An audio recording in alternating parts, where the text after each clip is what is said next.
Aujourd'hui, le futur du métier d'ingénieur. Quels sont les meilleurs domaines auxquels s'intéresser, ceux qui vont grandir dans le futur, là où il y aura le plus d'opportunités si on est ingénieur, pardon. On va commencer avec Lucas qui va nous raconter un peu les dernières évolutions sur les dernières dizaines d'années, les dernières décennies du métier d'ingénieur. Et après cette petite partie, on s'intéressera notamment à ce qui marche beaucoup en ce moment, quelles sont les compétences, les domaines sur lesquels il ne faut surtout pas faire l'impasse actuellement, et enfin ce qu'on prévoit sur le futur. Donc ça va être intéressant. Et vous êtes bien sur le podcast Discussion d'ingénieurs. Moi c'est Thomas et je suis avec Lucas donc. Effectivement. Alors aujourd'hui, on va parler des domaines de l'ingénierie. Il y en a des centaines et des centaines. La question, je me la suis posée récemment parce que je suis encore jeune ingénieur. Au final, toi aussi, hein, tu as quand même 10 ans de carrière. Et l'ingénieur s'adapte à son temps. Je prends le compliment sur le jeune ingénieur. Exactement, c'est vrai. C'est parce que je me suis coupé les cheveux. Tout frais, là, tout. Donc en fait, on a encore le choix sur les secteurs dans lesquels on peut travailler. Il y a plein de possibilités actuelles. Donc, comme j'ai dit, en fait, non, on a toujours le choix. J'ai envie de te dire, il y a toujours le choix. On peut choisir ce qu'on veut. Alors oui, non, si tu veux être personne qui redistribue les lignes de A, tu sais, de A à B comme dans les années 1920 pour le téléphone, pas forcément. Il y a des choses qui sont un peu mortes, mais voilà. Vas-y. Dans le sens où tu peux encore changer de domaine si tu le souhaites, tu vois. Oui, absolument. Voilà. Tu n'es pas coincé a priori, surtout si tu es ingénieur. Exactement. Et en fait, l'idée, c'est ne pas se sentir largué, de faire les mauvais choix de domaines ou aller dans des secteurs qui sont un peu en perdition. Et même plutôt l'inverse, miser sur ce qui est porteur et ce qui te plaira à l'avenir, sur là où il y a de la recherche, de la ressource, des choses qui te passionnent et qui peuvent te correspondre. Je vais revenir dans un premier temps sur l'évolution qu'a subi le monde de l'ingénierie ces dernières décennies, voire ces dernières centaines d'années. L'ingénieur, déjà le métier d'ingénieur est assez ancien. Le premier ingénieur qui a été nommé ingénieur, c'était Léonard de Vinci. Vraiment ? Ouais, il a été considéré comme ingénieur parce que... Mais a posteriori, tu veux dire ? A posteriori, okay. Parce qu'en gros, il bâtissait des machines pour faire la guerre. Okay. Et en fait, là où ça a vraiment pris son essor, c'est la révolution industrielle. Donc avec le 19e siècle. Donc, la première révolution industrielle qui a créé des dizaines et des dizaines d'ingénieurs, et d'ailleurs qui a suivi la création de mon école à Arts et Métiers, et même de Centrale, pour faire tourner toute cette industrie et produire, et voilà, avoir une réflexion sur plein de sujets. C'était la révolution industrielle, la première, donc la mécanisation. Donc ça, c'est la première des toutes. Ensuite, il y a eu la deuxième qui est... Il y en a 4. Hein. Ah, il y en a 4. Il y a eu la production de masse, donc début 20e siècle, avec le Fordisme. Taylorisme, Fordisme, ouais. C'est ça. Ensuite, il y a eu la robotisation, fin des années, on va dire, fin 20e siècle, donc 1980-90, donc avec les premières arrivées de robots sur des lignes de production. Donc ça a amélioré aussi la productivité. Et ensuite, actuellement, on parle de... Là, tu te rends compte que les révolutions se rapprochent de plus en plus dans le temps. La quatrième, maintenant, c'est le monde virtuel, la connexion et l'interdépendance de toutes les machines pour arriver à des systèmes de plus en plus intelligents et autonomes. Donc avec des fonctionnements en réseau. Donc ça, c'est ce dont on nous parle. Alors, nous, aux arts, on voit ça comme beaucoup de bullshit. Bah, la façon dont tu le vois, oui. Alors, je pourrais dire la quatrième révolution, ce serait plutôt l'automatisation. L'automatisation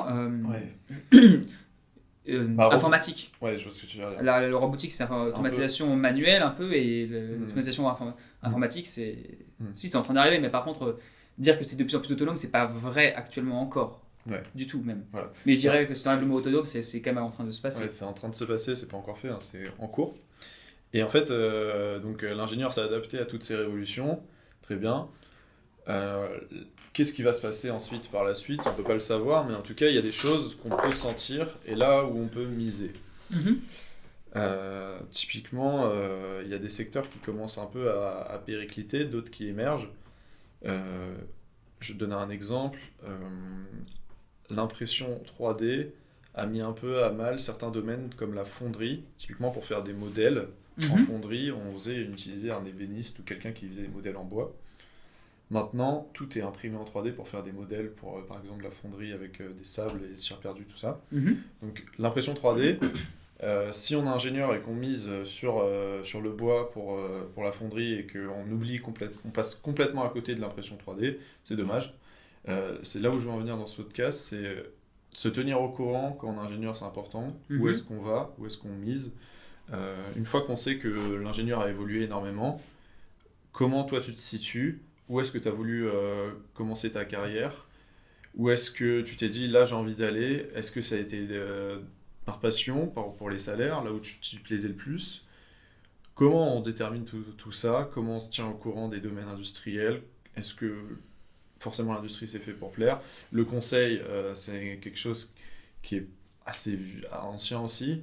Ça a plutôt tendance à rester dans le temps. La stratégie d'une entreprise, c'est quand même quelque chose qu'on ne va pas mourir d'ici quelques années en tout cas. Donc tous ces domaines, comment tu te situes et comment en fait tu vois ces domaines évoluer dans le temps? C'est une question très large, mais j'ai envie d'avoir ton avis là-dessus. C'est une bonne question. Je peux commencer sur l'anecdote personnelle, si vous voulez, les gars, comme ça permet de commencer facilement. Tu me demandes dans quoi je voulais travailler au départ. Moi, au départ, je ne sais pas trop ce que je voulais faire, donc je ne voulais pas être ingénieur. Et ensuite, quand je me suis retrouvé en école d'ingé, je me suis dit, qu'est-ce que je veux faire? Et quitte à choisir un domaine, j'ai choisi un domaine qui était dans le futur, et donc j'hésitais entre l'eau et l'énergie. Puis l'énergie, à ce moment-là, c'est il y a 10 ans, on disait c'est le futur et tout. La data n'était pas aussi présente et ancrée comme étant ce qui allait vraiment tout changer, mais l'énergie, ça l'était. Donc je vais dans l'énergie en me disant, cool, je veux faire sûrement ce que les médias disent, de l'éolien, du solaire et tout ça. Et à l'époque, en fait, quand on commence les cours et qu'on commence les vrais cours d'énergie, on se rend compte que, surtout que les offres d'emploi, qu'il n'y a pas de travail dans l'énergie, il n'y a pas de travail dans l'éolien, c'est pas ça qui paye du tout. Vraiment, il y a peu de jobs, c'est que pour faire joli. Et qu'en fait, ce qui paye et ce qui marche vraiment, c'est le pétrole, le charbon et l'énergie nucléaire, grosso modo. Donc tout ce qu'on voit dans les médias, en fait, c'était l'inverse de ce qui se passait en ingénierie, parce que oui, c'est bien de faire des panneaux solaires, mais c'est pas très compliqué. En fait, ça ne paye pas un ingénieur. La place des débouchés était hyper importante aussi dans ton choix. Typiquement. Moi, je voulais avoir un boulot, quoi. Ouais, c'est logique. C'est comme mieux. Donc je me suis dit, cool, ok, l'énergie, pourquoi pas. Voyons voir un peu à quoi ça ressemble. J'étais pas très très chaud pour faire quand même des mines ou du pétrole. J'ai eu des opportunités. Et à ce moment-là, je me suis rendu compte, je veux aller en Australie. Et à partir de là, j'ai fait des choix pour ça, donc j'ai été dans les mines parce qu'il y avait des mines en Australie, je me suis dit pourquoi pas compter mes chances. Je suis venu ici, et là tu te rends compte, attends mais Thomas, on parlait du domaine, pourquoi tu nous parles de l'Australie? Parce qu'en fait, je m'en foutais totalement dans quoi j'allais bosser, parce que j'en savais rien, tu vois, je voulais juste rester en Australie, je suis venu ici, et j'ai commencé à chercher dans l'énergie, j'ai pas réussi, dans les mines, dans le pétrole, j'ai pas réussi, parce qu'il y avait eu une crise à ce moment-là, 2014, il y a le baril qui s'était effondré, donc il y avait plein de personnes qui s'étaient fait virer, il n'y avait pas de job. Et on me propose, j'ai élargi mon champ de recherche à toute l'industrie, et j'ai fini par décrocher un boulot dans la construction. On m'a dit, est-ce que ça t'intéresse? J'ai dit, oui, bien sûr, j'adore, c'est mon rêve depuis que je suis gamin. Pas du tout, mais tu vois, tu vends tes cartes parce que je voulais avoir un travail et je voulais rester en Australie. Et ensuite, j'ai appris, c'était cool en fait, quand tu travailles dans quelque chose, tu finis par t'y passionner, si tu te donnes à fond. Et ensuite, je te mettais plein de choses, et de fil en aiguille, je me suis retrouvé à revenir dans la donnée, dans la data, surtout dans l'automatisation. De revenir parce que tu y étais déjà? Ou tu dis ça comme ça, genre... Non, de revenir parce que j'avais déjà fait analyste avant. J'avais fait des métiers pas de consultant interne, mais à peu près. Okay. Et a posteriori, ce qui lie tout mon parcours, c'est qu'il y a deux choses que j'aime bien faire. C'est rendre les choses simples et automatiser. J'ai toujours fait, parce que je suis très feignant, je préfère ne pas travailler. Je travaille énormément, mais c'est pas que je veux minimiser mon input, c'est que je veux maximiser mon output par rapport à mon input. Et donc, c'est ça. Et puis une fois que je me suis rendu compte de ça, histoire d'y aller à 100% dans quelque chose de remote aussi, qui c'est plus agréable. Et donc, je suis reparti dans la donnée, dans la data. Okay. Mais comme tu peux voir, dans cette histoire, en fait, c'est un peu ce que tu dis c'était un peu ce que tu disais au départ. J'ai suivi les tendances et j'ai vu qu'il y avait des opportunités professionnelles et que je voulais continuer à avoir un job qui soit bien et avoir un bon confort de vie. Mais j'ai jamais choisi mon domaine en particulier, à part maintenant où je sais que c'est cool et que je veux rester plutôt dans la donnée et l'automatisation. Mais c'est un peu par hasard, de fil en aiguille que j'y suis allé, donc tu peux changer de domaine si tu veux. Ok. Tu as plutôt suivi les opportunités. Je voulais rester en Australie. C'est ça. Donc j'ai fait ce qu'il fallait pour. Tu as pris un objectif qui était l'Australie, et ensuite tu as trouvé les moyens qui te faisaient rester ici. C'est ça. Le domaine était un moyen plus qu'un choix. Et donc, je pense que pour les étudiants qui nous écoutent, il y a deux choix, ou étudiants ou jeunes ingénieurs, tu as deux situations typiques. Soit tu sais ce que tu veux faire déjà comme domaine, vas-y à fond et continue à te tenir au courant de tout ce qui évolue en ce moment dans le domaine. Par exemple, si tu veux faire du bois, oui, bien sûr, sois au courant de ce qui est impression 3D. Mais par contre, en ce moment, ceux qui fabriquent du bois, t'as des youtubeurs qui te font des tables incroyables, ils font du truc laqué. C'est incroyables, ils vendent ça à des prix faramineux parce qu'il y a de moins en moins de Ouais. compétences aussi. Ouais. Et ceux qui restent Ils sont sont capables de faire ça. Ils sont juste à la pointe en fait. Ils sont à la pointe et tu peux faire des trucs incroyables et allier l'impression 3D à ça aussi si tu veux. Ouais. Donc, te tenir au courant des nouvelles avancées technologiques te permet de rester sur des domaines qui sont un peu anciens mais que tu peux adorer et justement tu peux être un expert, devenir l'expert dans ton domaine. Et si tu sais pas, bah, te tenir au courant des différentes choses, tester, trouver des choses que tu aimes et puis de fil en aiguille comme j'ai pu le faire. Bah, si tu sais pas où tu veux aller, c'est pas forcément comme domaine, c'est pas grave, tu finiras par y arriver par sérendipité, par capillarité au niveau des jobs, tu vois. Ok. J'ai peut-être une question toute bête, mais comment tu te renseignes sur les domaines qui marchent? YouTube. Très bien. Ah, qui marche, pardon, je croyais que les avancées dans le domaine, je me suis fait avoir. Non, les domaines qui marchent, là tu dis par exemple que toi, quand tu regardais l'actualité à ton époque, l'énergie, l'éolien, tout ça, c'était bien, mais au final c'était un piège un peu, genre ça n'avait pas de débouché. Donc si tu suivais que les médias, t'allais droit dans le mur.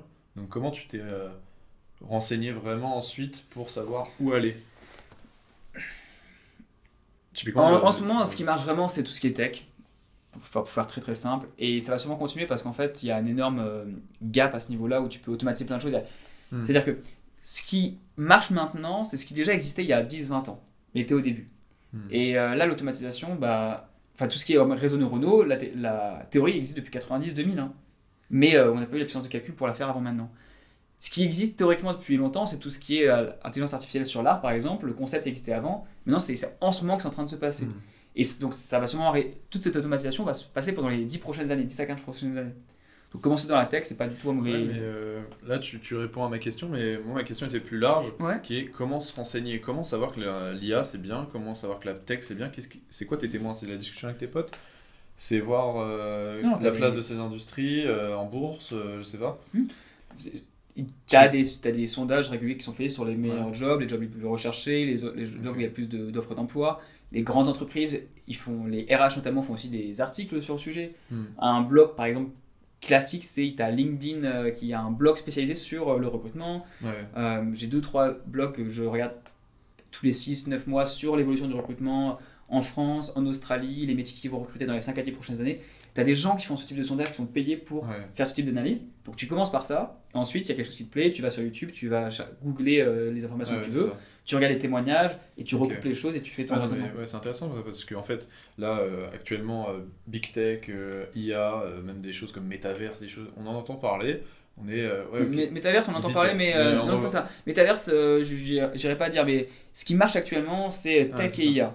Très bien. Metaverse, pas forcément. Quoi, tu vois. C'est un peu comme le solaire d'avant. Quoi. Ok, peut-être sur 10 ans, ces choses-là, ça va encore très bien marcher, Big Tech et IA. Mais rien ne me dit que dans 5 ans, il y a un nouveau truc qui va émerger. Comment je serai au courant de ça? Je vais en entendre parler, mais si j'ai envie d'en entendre parler le premier. C'est simple, c'est toi qu'il faut passer du temps dessus. Si tu continues à être curieux, il n'y aura pas de souci en vrai. Moi, ce que je vois, la vraie différence, typiquement, c'est sur par exemple l'utilisation de Snap ou de TikTok. Moi, je fais des vidéos YouTube, donc j'essaie de me tenir au courant de ce qui se passe pour les générations qui sont en dessous, tout simplement. L'émergence des médias aussi. C'est intéressant ça. C'est ça, et donc j'ai déjà utilisé TikTok, mais j'ai plein de personnes de ma génération, donc on n'a que 30 ans, 32, qui sont là, ah non, mais j'ai jamais utilisé, c'est quoi ces trucs, c'est que des gens qui dansent, qui comprennent même pas ce que c'est en vrai, tu vois. Et bon, Snap, j'ai déjà utilisé, mais c'est pas ce que j'utilise au jour le jour du tout, parce que j'ai personne de ma génération qui est dessus. Donc je sais comment ça fonctionne, mais je l'utilise pas trop. Et en fait, en te tenant au courant des nouveaux médias, tu peux aussi te tenir au courant des nouvelles tendances et de ce qui arrive. Et ensuite, c'est de la recherche. Ça sert à rien de vouloir se tenir au courant de tout ce qui se passe dans le monde. Ce qui est important, c'est en quoi ce qui est autour de toi, ce qui est dans ton domaine, dans quoi tu veux aller, peut évoluer. Et dans ce cas-là, c'est beaucoup plus spécialisé et c'est plus facile de se tenir au courant et d'être spécialiste dans une niche. Il y a la presse de niche, par exemple, des choses comme ça. Je sais que moi, je lisais des magazines scientifiques, des podcasts scientifiques, typiquement avec Étienne Klein, qui parle souvent de nouveaux sujets. Il y a plusieurs domaines. Une fois qu'on sait comment s'enseigner, actuellement, c'est quoi les meilleures opportunités? À part Big Tech, IA, tu as vu d'autres choses? Je sais que l'information, les médias, ça commence à être une vraie industrie. Hein. Avant, il y avait quelques presses.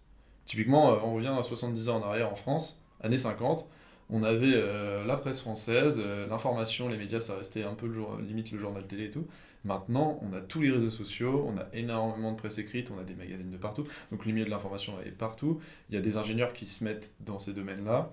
En fait, il y a des ingénieurs même partout, même dans les jeux vidéo. Typiquement, quand tu es directeur scientifique chez Ubisoft, je pense à David Louap de Oh, mais ça, c'est le seul qui existe par rapport à toutes les autres boîtes, et donc c'est un poste unique, donc je ne vais pas trop le prendre comme exemple, c'est un contre-exemple.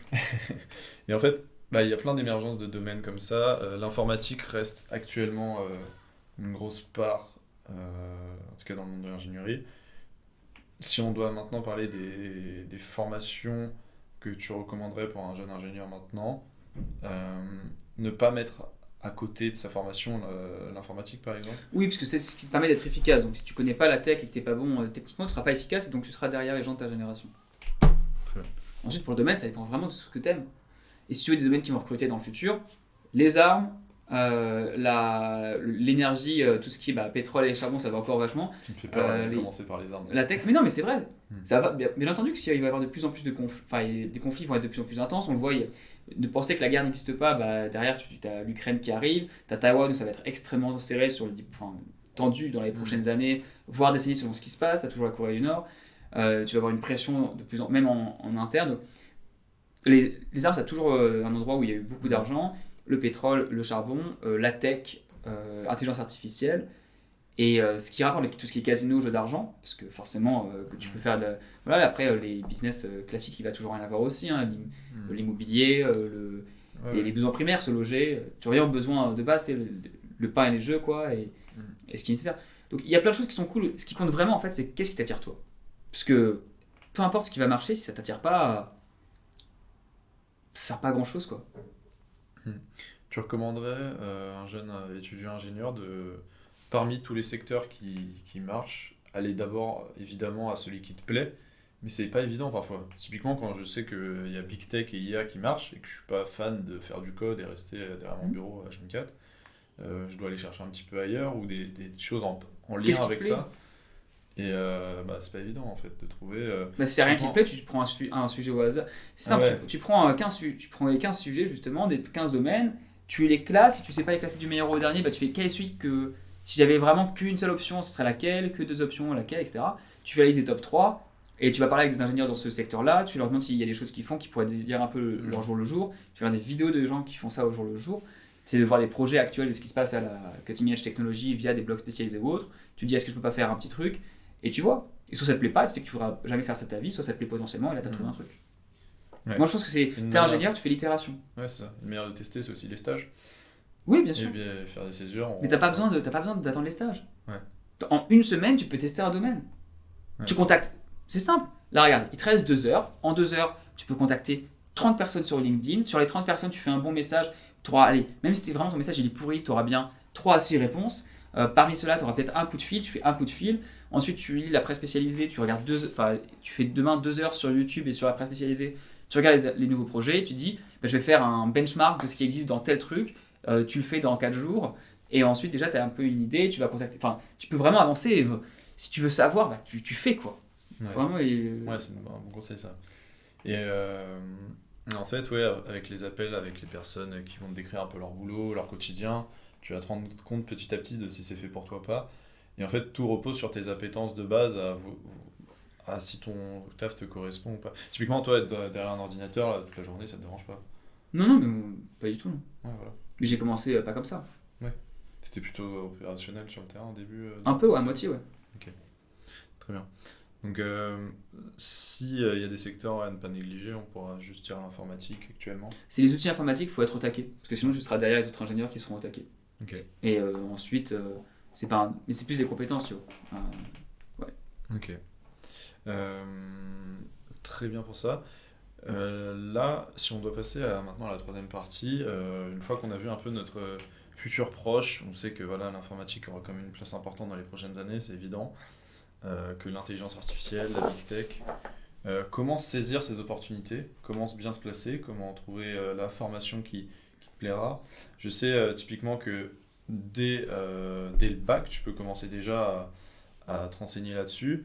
Même, par exemple, à la fin de ta prépa, choisir une école spécialisée en informatique. Moi, j'ai beaucoup hésité à un moment à faire l'ENSIMAG, qui est la meilleure école d'informatique de France à Grenoble, qui fait partie même des meilleures d'Europe. Et ce qui me faisait peur, c'était un peu de m'enfermer, donc c'est pour ça que je suis resté sur du généraliste. Et en fait, dans ta formation, dès le début, tu fais des choix Et en fait, qu'est-ce que tu recommandes pour prévoir le futur sans t'enfermer, ne pas aller dans une... Imaginons, j'ai envie de faire l'Institut français du pétrole, je crois que c'est pas comme ça, l'IFP School. Si je pense au pétrole actuellement, ça a l'air d'aller un peu vers le moins bon ces derniers temps. On est plutôt sur l'électrification de tous les véhicules, tous les transports. Si là, en 2022, je fais l'IFP et que j'ai pas un truc généraliste à côté, je me tire un peu une balle dans le pied. Potentiellement, oui. Ouais. Du coup, ce choix de formation, il est pas évident, on est d'accord? Oui. Qu'est-ce que tu dirais, toi, genre un jeune... Qui veut faire le pétrole et qui sait pas si tu dois aller à l'IFP School ou pas parce que ça va se casser la gueule dans les 20 prochaines années. Bah, l'IFP School ou une autre école. Non, mais c'est bien de prendre un cas concret. Bah, tu dirais, si jamais tu as peur, fais une école généraliste d'abord et ensuite fais une formation complémentaire à l'IFP, comme ça tu auras les deux et au pire tu vends juste ta formation principale. Ok, très bien. Ouais, c'est une manière de se backup en fait. Oui. Ok. Et sur le futur lointain, on peut rien prévoir, ça c'est évident. Moi je vois quand même des choses qui resteraient. On a parlé d'intelligence artificielle tous les deux, le texte-to-image par exemple. Mhm. Et c'est ce que toi t'aurais recommandé à un jeune qui ne sait pas trop dans quoi se lancer, qui n'a pas forcément envie de faire ingénieur, de tester ces domaines-là parce que tu sais que ça a une énorme plus-value. Mais actuellement, il y a des choses incroyables qui se passent dans tout ce qui est intelligence artificielle. Et si tu as un peu la fibre et que ça t'intéresse, tu peux tu peux être extrêmement impactant avec peu d'efforts. C'est tout nouveau et ça, pour le coup, ça va vraiment marcher. Alors que, parce qu'il y a déjà des applications concrètes qui se font tout de suite là maintenant. Alors que le métaverse, Ouais. comme dont tu parlais tout à l'heure, en ce moment, Zuckerberg essaie de mettre des milliards dedans et bah, ça marche pas pour le moment. Ça va peut-être marcher, hein, mais ça, je peux pas savoir. Mais en tout cas, là, il galère, alors que l'autre, ça vient d'être disponible et là, il y a tout le monde qui est dessus et il y a vraiment des applications pratiques. Donc, je miserais plus sur le premier que sur le deuxième, mais après, le métaverse peut potentiellement marcher, ça, j'en sais rien. Et je peux pas savoir. Ok, ok. Et si potentiellement ça marche, que tu as envie de bosser dans ce domaine-là, ça va être un peu la ruée vers l'or.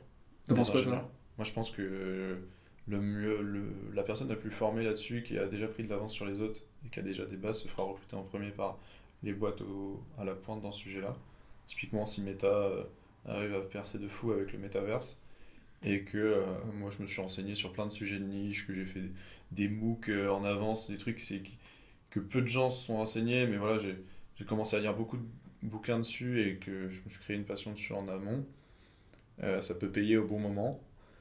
Donc j'aurais tendance à croire que savoir faire le shift au bon moment, de voir une révolution qui arrive et de se jeter dessus en Ouais, premier, mais c'est une je pense que chose. c'est pas viable en vrai. Ouais. Si quelque chose te plaît, vas-y. Et tu peux pas réussir à tenir ça si ça te plaît pas. Donc juste va trouver des trucs qui te plaisent. Si tu sais pas ce qui te plaît, cherche-le et fais plein de tests. Mais faire un pari sur un domaine qui dans 10 ans va peut-être marcher sans jamais. Enfin, Ouais, ça marche pas. Ouais, ouais. Donc si ça te fait kiffer, fais-le. Ouais. Puis après, tu verras ce qui se passe. Donc si on doit garder un conseil général sur l'ingénieur de demain, ce serait juste se renseigner en fait, se C'est tenir au focalise-toi courant. sur aujourd'hui. Ouais. Je suis très boring, hein, enfin, c'est très chiant ce que je dis, mais focalise-toi sur aujourd'hui. Qu'est-ce qui te plairait de faire? Quelles sont les compétences que tu veux développer? Dans quel domaine tu veux bosser? Et comment tu fais pour devenir le meilleur à ça actuellement? Hmm. Et ben dans 6 mois, si ça se casse la gueule. Alors regarde un peu si ça va se casser la gueule dans 6 12 mois si tu peux, et voire dans quelques années. Et pose-toi la question à un certain moment. Mais si c'est pas le cas et que ça va a priori rester ça pendant 5 10 ans de ce que tu peux voir et de ce que tu lis dans toute la presse spécialisée, juste tu te focalises sur aujourd'hui, comment je m'améliore pour demain, pour la semaine prochaine, pour dans 3 mois, pour dans 6 mois. Et après le reste, tu verras. Tu as largement le temps de voir venir et il y aura Ok. des changements que tu n'auras pas anticipés. Et ce sera largement. Tu auras le temps de t'adapter. Un bon ingénieur s'adapte et Ouais. vite. Donc il n'y aura pas de souci, ça va bien se passer. Et à quel point la prévision compte dans ton travail maintenant? Toi, tu regardes pas trop ce qui se passe actuellement, c'est un peu ta culture générale, c'est La prévision de quoi? la prévision de ce qui arrive. Typiquement, là on parlait des révolutions, des transformations, on peut pas passer à côté. Tu restes au courant, on revient un peu à ce sujet du début, mais c'est quand tu sais que tu dois te focaliser sur le présent dans ta vie de tous les jours, t'es arrivé à être productif, tu as des délivrables, c'est cool. T'es à fond là-dedans que ça? Non, mais tu peux penser à un horizon temporel de 3 à 6 mois et tu te fais Ouais, des c'est points ça. et tout. 3-6 mois et un peu de temps dessus, de temps en temps, quoi, mais pas Hmm. plus. Ouais. Ok, très bien. J'aurais pas vu. En fait, c'est une question que je me pose, c'est L'orientation, c'est extrêmement dur. Si tu veux faire quelque chose, n'attends pas 3, 5, 10 ans pour le faire. Si tu veux faire un truc, tu le fais maintenant. Ok. Si tu dis, j'aimerais bien faire du conseil en énergie, de machin, et bah tu le fais. Et si t'as pas de job et que personne t'offre le truc, et bah tu prends un travail à côté, et tu le fais à côté pendant 6 mois, tu fais un blog spécialisé, et t'avances. Mais faire des plans à 10 ans, je pense que c'est débile parce qu'actuellement on a la capacité en 6 mois de faire ce qu'on pouvait faire en 10 ans avant. Donc fais-le maintenant, dans 6 mois t'as réussi, et là on commence à parler pour faire la prochaine étape. Ouais, faut pas être l'ingénieur qui rêve trop sur ce qui va se passer. Tu peux rêver, mais si tu veux quelque chose, c'est maintenant. Ouais, t'as raison. C'est pas dans une semaine, c'est maintenant. Ouais. Et parce que si tu fais pas un petit pas maintenant, rien ne se fera. Ouais, non mais t'as raison. C'est un sujet assez large, clairement, qu'est-ce qui va se passer pour l'ingénieur plus tard. On a vu qu'il y a eu des changements dans le passé, mais à part ça, c'est maintenant qui compte. C'est ce que tu dis. Les gros changements qu'il faut faire attention, c'est les changements structurels et politiques. De stabilité, donc en fait que ton environnement ne soit pas détruit comme par exemple en Ukraine. Il faut quand même c'est marrant, il y a des grosses tensions, est-ce que je ne dois pas partir? Si tu es à Taïwan en ce moment, il faut peut-être se poser des questions. Et ça oui, après il y a des domaines, pareil dans un domaine qui va s'effondrer, si c'est idéalement, sauf si ça nous plaît vraiment, dans ce cas-là, se dire que je vais être la personne à la pointe, quoi qu'il arrive, et je vais intégrer une nouvelle technologie là-dedans, pourquoi pas. Mais au-delà de ces considérations majeures, se demander qu'est-ce qui va être le mieux dans 2 mois. Tu peux pas savoir. Ouais. Et si tu peux pas savoir, ça sert à rien. Il vaut mieux focaliser son temps sur ce qui a un impact. Je pense. C'est très bien. Mais encore une fois, je suis assez boring par rapport à ça. Il y a plein de gens qui vont te dire je sais ce qui va passer, machin. C'est ça qui va marcher. En fait, dans ce podcast, on peut pas faire rêver tant que ça en disant t'inquiète, dans 5 ans, c'est ça qui marche, lance-toi là-dedans, tu vois. C'est pas possible. C'est pas si, c'est possible, mais on est factuel. Même si tu peux être factuel et le dire, c'est juste que moi je crois vraiment dans le fait que je ne suis incapable de savoir. Okay. Si des gens pensent vraiment qu'ils sont capables de dire ce qui va se passer, tant mieux pour eux, ils peuvent le faire, et ils pourraient le faire, même en étant factuel. Mais moi je préfère juste dire que je ne sais pas, et vu que je sais que je sais pas, et que je sais que c'est impossible que je sache, dans ce cas-là, si c'est pas dans mon domaine d'influence, je me focalise sur ce quoi j'ai un impact, sur quoi j'ai une influence, ce qui peut avoir une influence sur moi, et puis j'avance. Ok, c'est intéressant, j'étais arrivé avec un peu mes espérances, de me dire Thomas il va me dire sur quel domaine percer, où aller. Au final, non, pas vraiment, c'est plutôt... c'est un peu Boeing, comme tu le dis, mais t'as raison, enfin, je veux dire, ce qui va te faire vivre demain, c'est là, ce que tu fais dans la prochaine heure, c'est ce que tu fais demain, et rien d'autre. Et tu peux je pourrais dire, si on peut un peu conclure, c'est genre juste reste un peu au courant de ce qui se passe, ouvre les oreilles, regarde, mais sois productif maintenant tout de suite. Trouve ce qui te plaît, ouais. Et va dedans, et attends pas. Alors après, il faut se poser les bonnes questions quand même sur 3, 6, 12 mois, voire 1, 2, 3, 4 ans si tu es en train de faire ton parcours éducatif. Mais va vers ce qui te plaît maintenant, ça sert à rien d'attendre. Ok. Merci en tout cas pour tous ces conseils. Pas de souci, merci d'avoir écouté. On mettra à l'écran une autre vidéo du podcast Discussion d'ingénieurs. Et puis on vous souhaite une excellente journée.